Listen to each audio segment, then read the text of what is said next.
Dame Andrea Leadsom is Conservative MP for South Northamptonshire. A prominent Brexiteer, she worked with the Leave campaign in the run-up to the EU referendum. She's held a number of government positions over 6 years and has twice run to become Conservative Party leader. We're here in her constituency at the iconic Silverstone Circuit, home of the British Grand Prix, to talk to her about climate change and the environment, an issue Britons now list as one of their biggest concerns.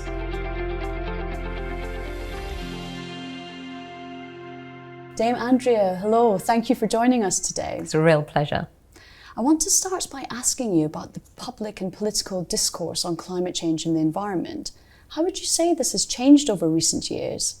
Totally changed. It's absolutely extraordinary. Since I became an MP in 2010, the number and volume and almost the vehemence of the emails and letters I get from people about climate change has transformed. It really is a significant issue for so many people, particularly for the young. And in fact, just before the 2019 election, around 3/4 of under 25s were saying that climate change would affect how they chose to vote. So we're here in your constituency at the iconic Silverstone Circuit. And some people might wonder, if we're discussing climate change as an issue, why are we here? Yeah, they might well. Of course, this is the amazing home of the British Grand Prix. We've just had the most successful Grand Prix ever, according to the Chief Executive. But actually, they are doing great things. Both F1 and Silverstone Circuit themselves are determined, as so many businesses are, to get ahead of the net zero agenda. And in fact, they have a saying now here at Silverstone that from factory to flag, we will be net zero by 2030. So yeah, they are doing their bit. And I'm soon to meet the new head of sustainability here at Silverstone, who is going to be rolling out solar panels on the flat roofs and all of the amazing motorsport technology that can be put to good use in transforming our carbon footprint. Do you think politicians should worry about how young people are feeling about climate change? Very much so, and every MP I speak to is considerably worried.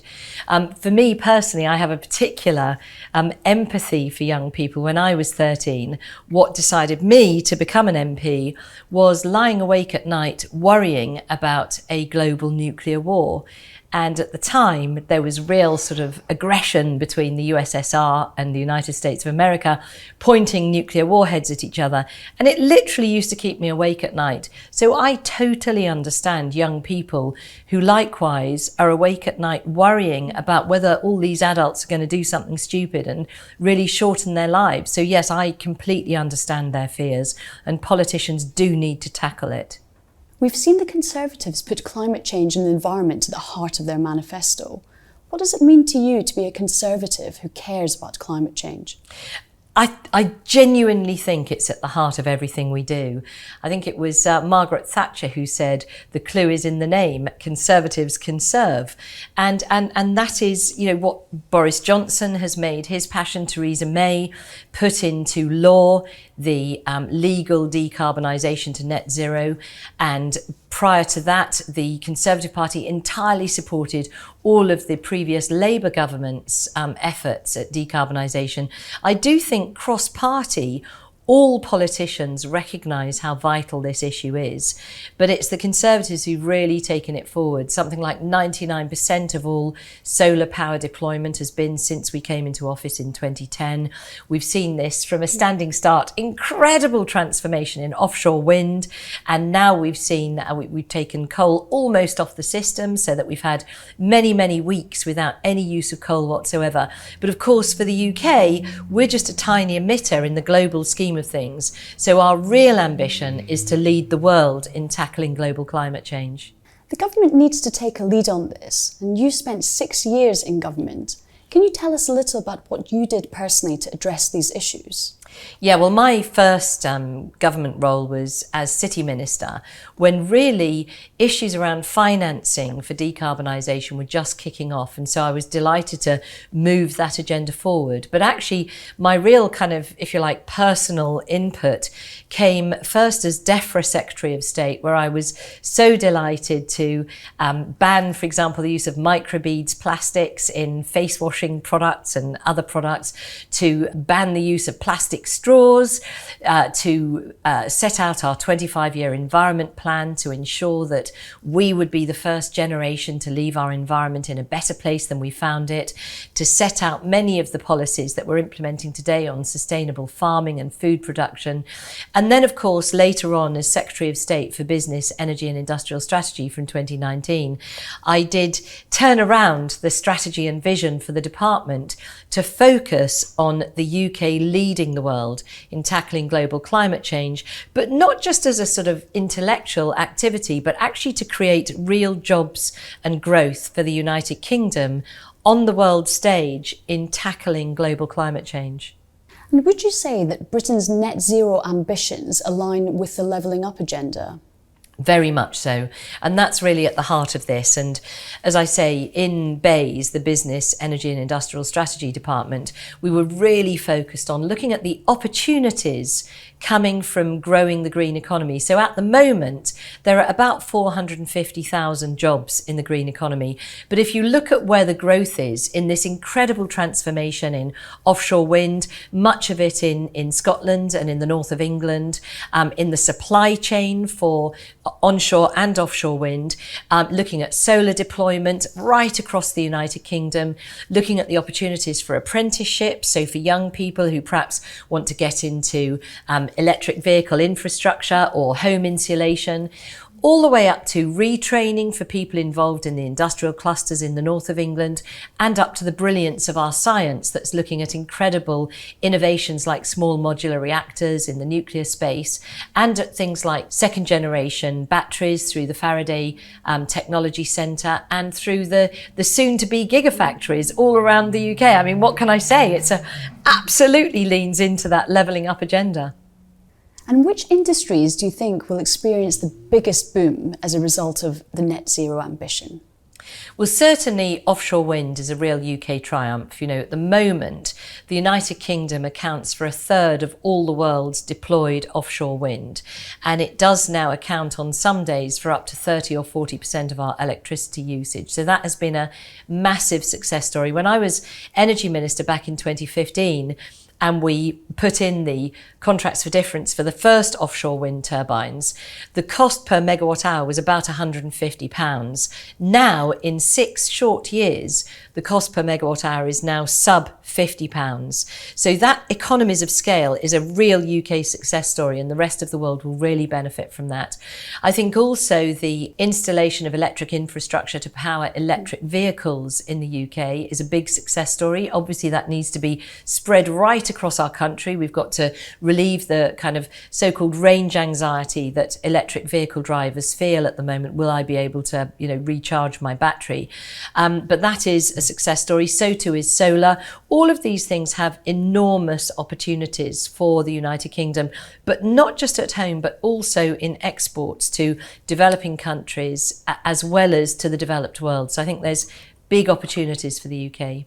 Are there any areas where you think we're not moving fast enough, or where we may fall behind the curve? Yeah, well, I think the UK is doing a fantastic job. However, there are some frustrations that, started for me in 2015 as Energy Minister, where, for example, we were deploying a lot of onshore and offshore wind, and yet we weren't measuring the carbon footprint of the supply chain. And what that meant is, in effect, we were allowing, production of foundations and platforms and turbines and solar panels and so on in potentially coal-fired power fueled factories overseas. They would then be transported on diesel ships, etc. So the carbon footprint of the supply chain was not something we were able to look at as a member of the EU. But of course, now we're out of the EU, we very much can look at the entire carbon footprint. And in my view, that's a huge opportunity for the whole UK supply chain, so that we can actually be the manufacturers of the parts for those green technologies that will therefore be to the benefit of UK jobs and UK growth. So that's one area I'd highlight. And the other one, which is something, again, very dear to my heart, when I was business secretary, I was really trying to ensure that we set out the roadmap for net zero. So it's great that we've set out the deadline, so 2030 zero emission from the tailpipe in cars, for example. However, how do we get there? So in my view, what we need to do is to set out a roadmap, and particularly where cars are concerned, I would point to the California-style zero emissions vehicle system, whereby each year, every car producer, wherever they produce their cars, if they want to sell them in the UK, they have to increase the percentage of those vehicles that are zero emission from the tailpipe. And if they don't do that, then they have to buy carbon credits from somebody who does. And so just putting my South Northamptonshire hat on for a moment, I'm quite hopeful and certainly trying hard to persuade Tesla to come and make a European base here in Northamptonshire, because we have the technology. This is the Motorsport Valley, the home of automotive in the UK. And I'm really hoping that if Tesla or a big electric vehicle manufacturer like that could come here, then they could actually make some money selling carbon credits, whilst at the same time leading the way to developing that roadmap to net zero by 2030 in vehicles. Now, moving on to the international climate negotiations, what role do you see for Britain and the Prime Minister in making COP26 a success? And what should the UK be doing after COP26 to keep driving climate action? This is a huge opportunity for the UK. I was in DEC, the Department of Energy and Climate Change, in 2015 during the Paris climate change negotiations, and was so proud and delighted to see the UK at the forefront in signing up to the Paris Climate Change Agreement. But between then and now, there have been so many, frankly, just challenges with the later COPs in terms of the accounting for how do you prove that my carbon footprint's going down as fast as it can, blah, blah, blah. So I think COP26 is a great opportunity for the UK to demonstrate global leadership. And there's actually 3 specific policy ideas I was kind of promoting as business sec, and I really still hope the government will look closely at those. One is, we've got Mark Carney, the ex-governor of the Bank of England, as our green climate advisor from a financial point of view for COP26. I would love to see him working internationally to develop a internationally recognised kite mark for a carbon offset, so that for us, if we want to go on holiday, but we don't want to be adding to global carbon emissions, we could genuinely offset our carbon with something that we know we can trust. So I think that would be number one. That would be a fantastic outcome from COP26. A second one would be a bilateral agreement with a major emitter, such as, for example, China on offshore wind, where we could perhaps commit bilaterally to helping the world to create, say, 200 gigawatts of offshore wind power by 2030, some huge target that we could then work together to promote and develop. And then perhaps a third bilateral agreement could be the UK and, say, Brazil on planting, let's say, 500 million hectares of new woodland by 2030. So some sort of big announcements that would really demonstrate, the rubber hitting the road, we're really putting our money where our mouth is. Because for my money, the COPs have been a lot of pledges and commitments, but I think we really need to see some very real action. And what should MPs look to do after COP26? So there's a lot we can do. So, we can badger the government to, as I've just set out, to tackle some of the big individual possibilities for the UK.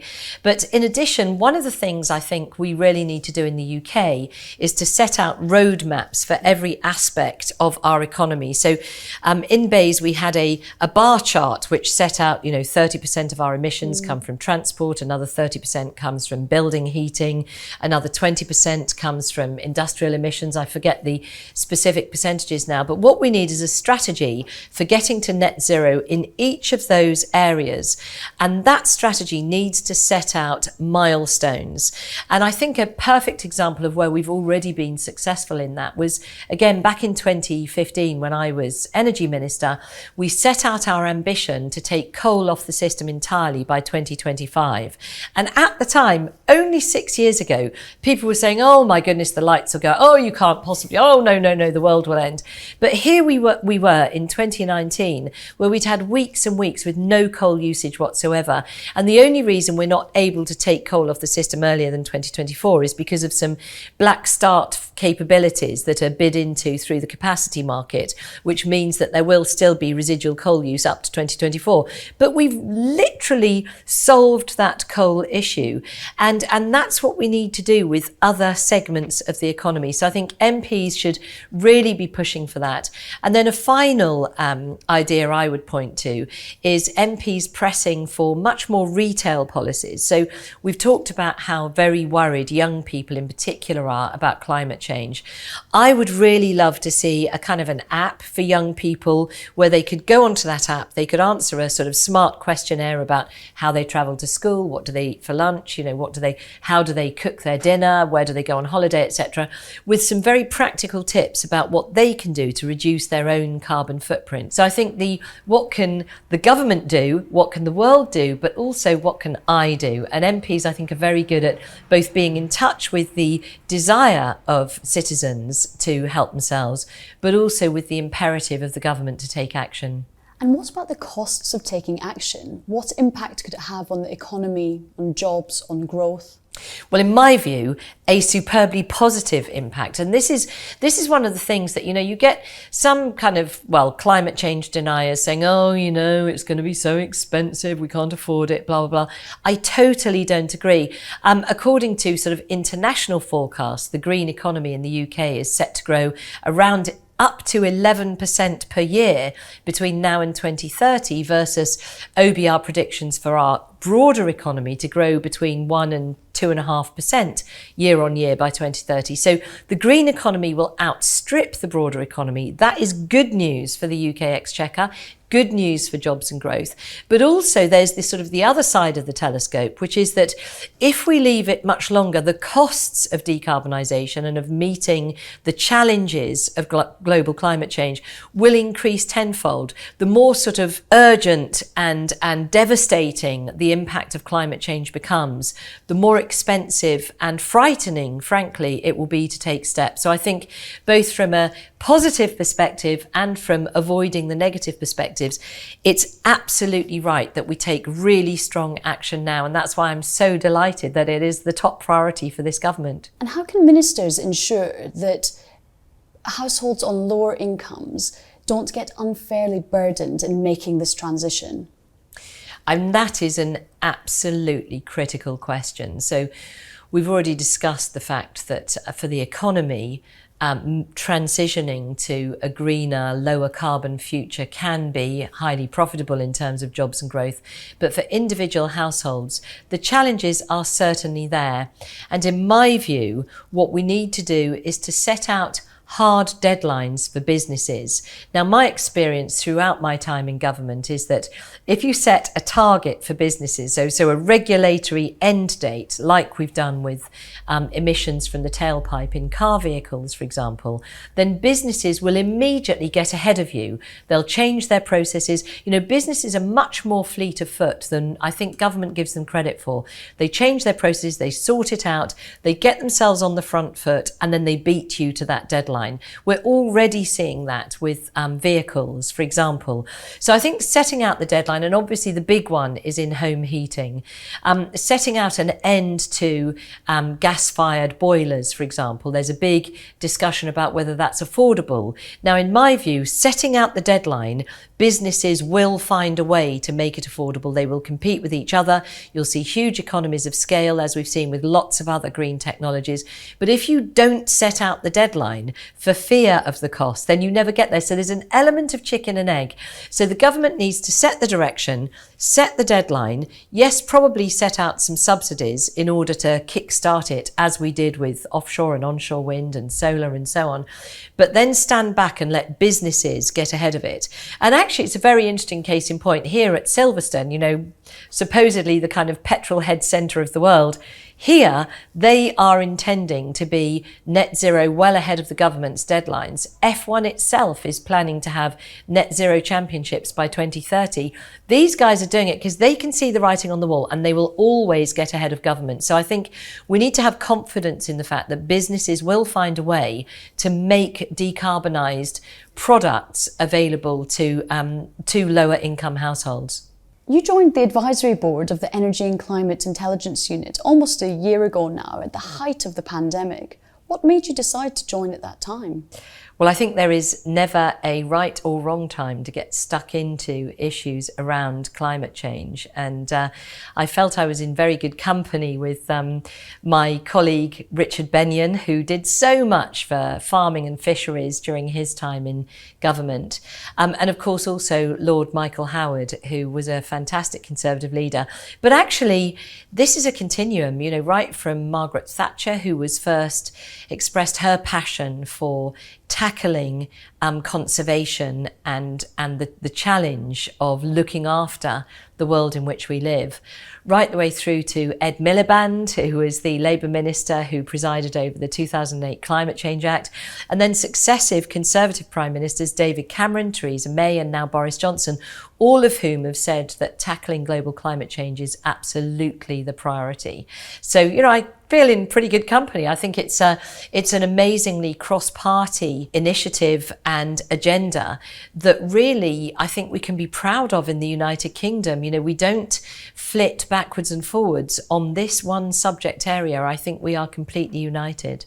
Dame Andrea, thank you so much for your time. We're really grateful for it, and we look forward to continuing to work with you on our advisory board. Thanks, Sepi. It's been a real pleasure.